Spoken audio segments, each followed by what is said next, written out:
Right to health bill का अपोज करने वाला हर एक डॉक्टर देशद्रोही है। मैं हूं doctor Swapnil Shah, lifestyle wellness Ahmedabad में वेलनेस फिजिशियन और डायबिटोलॉजिस्ट की प्रैक्टिस कर रहा हूं।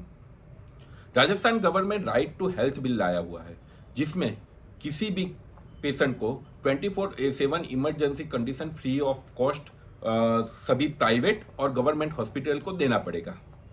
अभी डॉक्टर्स क्यों उसका विरोध कर रहे हैं? क्योंकि अब तक उन्होंने हमें लूटा हुआ है, तो अभी ये चीज का वो एडवांटेज नहीं ले पाएंगे। अभी मैं समझाता हूँ राइट टू हेल्थ बिल क्या है। सो बेसिकली क्या होता है कि जब चलो मेरे फ्रेंड ने मुझे कोई 5 स्टार होटल में पार्टी दी। 5 स्टार होटल में हमें पार्टी तो बहुत कम मिलती है, तो हमने दबा के खाया। दबा के खाने के बाद मुझे लगा कि मुझे थोड़ा घबराहट जैसा हो रहा है, तो चले जाऊंगा मैं कोई भी हॉस्पिटल में। सरकारी हॉस्पिटल में मैं नहीं जाऊंगा क्योंकि वहाँ का इंफ्रास्ट्रक्चर नहीं है, वहाँ डॉक्टर्स हो गए नहीं हो गए, तो मैं चुनूंगा सबसे अच्छी hotel, 5 star hotel hospital, sorry hotel नहीं hospital, 5 star hospital, 7 star hospital में चुनूंगा। उसके एसी बेड में जाके, एसी रूम में जाके मैं एडमिट होऊंगा। मैं डॉक्टर को बोलूंगा कि इमरजेंसी है, आप मना नहीं कर सकते। मैं कराऊंगा कार्डियोग्राम, मैं कराऊंगा सोनोग्राफी, मैं कराऊंगा ब्लड रिपोर्ट, मैं बुलाऊंगा सबसे बड़े कार्डियोलॉजिस्ट को, मैं बुलाऊंगा सबसे बड़े गैस्ट्रोएंट्रोलॉजिस्ट को और बोलूंगा कि आप मुझे तपास करो और बाद में आप डिसाइड करो कि इमरजेंसी है कि नहीं। मैंने तो नक्की कर दिया ये इमरजेंसी है। और उसके बाद सभी रिपोर्ट आने के बाद ऐसा मालूम होगा कि थोड़े पनीर पकोड़े ज़्यादा खा लिए थे, इसकी वजह से एसिडिटी का प्रॉब्लम था। तब मैं बाहर जाके 20-25 रुपये का सोडा पी लूँगा और बोलूँगा ये 25-30 हज़ार का बिल आप अपने गवर्नमेंट से ले लेना। और जब आप गवर्नमेंट से लेने जाओगे तब गवर्नमेंट भी आपको वही बोलेगी कि 400 रुपये ईसीजी का थोड़े ही रहते हैं, 20 रुपये की पट्टी आती है, हम आपको दया करके 30 रुपये दे देंगे। सोनोग्राफी का 1500-2000 रुपये कहाँ से रहेंगे? आपको तो 10-150 रुपये का वो कॉस्ट रहेगा, तो आपको 200 रुपये दे देंगे। तो वो मुझे राइट टू हेल्थ बिल का फायदा होगा। और एज ए डॉक्टर आप इमरजेंसी में आए तो क्या है, रात को 2 बजे आए तो आया हुआ क्या है, आपको तो 24/7 हमारी सेवा करनी पड़ेगी। हम आपको डॉक्टर भगवान का रूप मानते हैं और हम आपको भगवान का रूप मानते हैं और आपका उसका अनादर करते हैं। भगवान कैसे 24/7 अवेलेबल रहता है, ऐसे ही आपको 24/7 अवेलेबल रहना पड़ेगा फ्री ऑफ कॉस्ट, क्योंकि यह राइट टू हेल्थ बिल है। आपको जो भी लेना है गवर्नमेंट से बात कर लेना, हमारे पास कुछ मत लेना। और राइट टू हेल्थ बिल का इसीलिए मैं सपोर्ट कर रहा हूं। और दूसरी चीज, डॉक्टर्स क्यों अपोज कर रहे हैं और अपोज करके अपने ही पैरों पे कुहाड़ी मार रहे हैं? क्यों? क्योंकि राइट टू हेल्थ बिल आ जाने के बाद दूसरे कितने बिल आ सकोगे आप सोचो। राइट टू फूड बिल आएगा। अभी मैं भूखा नहीं सोऊंगा, वो जरूरी नहीं है मैं के गवर्नमेंट के भोजनालय में जाके जाऊँ। मुझे 5 स्टार होटल में भी जाना है तो वहाँ का मैनेजर को, वहाँ के कुक को मैं बोल के अपनी रेसिपी तैयार कराऊंगा और बोलूंगा मेरे लिए खाना पकाओ, और राइट टू फूड बिल के लिए मेरे पास से 1 रुपये का आप चार्ज नहीं ले सकोगे।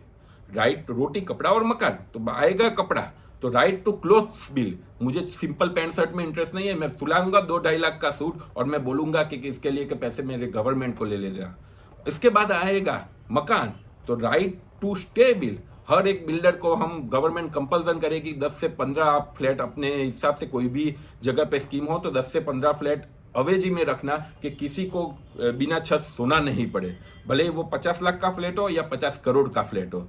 तो इतने सारे बिल एक बिल होने के पास होने के बाद आने वाले हैं, तो आप अपने ही विरोध करके आप डॉक्टर्स अपने ही पैरों पे कुहाड़ी मान रहे हो।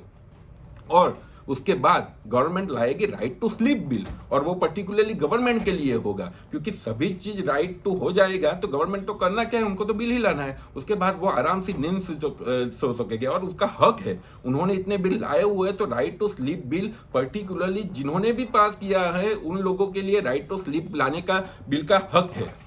और दूसरी चीज, मैं आप सभी लोगों को बोलता हूं कि ये वीडियो को ज़्यादा से ज़्यादा स्प्रेड इसलिए करना कि ये डॉक्टर्स की हम शान ठिकाने ला सके। अभी कल ही डॉक्टर्स के वो जो कर रहे थे वो उसका अपोज, तो उसके लिए हमने पानी के गोले छोड़े थे। अभी ये डॉक्टर की जरूरत इतनी कैसे हुई कि आधी दिन, अब तक तो आधी दिन की ओपीडी बंद रखते थे, काला पट्टा बांध देते थे, फ्लैग मार्च करते थे, बस हो गया खत्म। अभी हमारे साथ इतनी इतनी इतनी उनकी जरूरत हो गई कि वो हमारा अपोज कर सके। मैं तो कहता हूँ उन लोगों को गोलियों से खून देना चाहिए, क्यों पानी के फुहारे से बस सिर्फ उनको वो करना चाहिए। ऐसा उनको सबक सिखाना चाहिए कि वापस कभी ऐसा कोई डॉक्टर ऐसी हिम्मत नहीं कर सके कि इसके खिलाफ आवाज उठा सके। और इसीलिए मैं सभी पब्लिक को एक विनंती करता हूं कि ये डॉक्टर्स के खिलाफ इतना वीडियो स्प्रेड करो कि गवर्नमेंट को राइट मैसेज पहुंचे कि राइट टू स्लीप होना चाहिए गवर्नमेंट के लिए, क्योंकि गवर्नमेंट के लिए भी फायदा कारक है। और उसके बाद मैं गवर्नमेंट को रिक्वेस्ट करूंगा कि आप राइट टू इक्वालिटी बिल ला जाइए। पैसे की इक्वलिटी की बात ही नहीं कर रहा हूं, राइट टू मेंटल आईक्यू जो होता है उसकी इक्वलिटी की बात कर रहा हूं, क्योंकि जिन्होंने भी बिल बनाया है उनके आईक्यू के साथ हायर या लोअर आईक्यू को मैच होना पड़ेगा। जिसका भी हायर आईक्यू है जेलों में डाल के सालों को उनको उससे बाहर निकालो, उनका आईक्यू को नॉर्मल लेवल पे लाओ। क्यों उतनी वो चीज सोच सके, इतना सोचने का अधिकार होना ही नहीं चाहिए। इसीलिए राइट टू इक्वलिटी बिल भी लाना चाहिए। Thank you for listening me.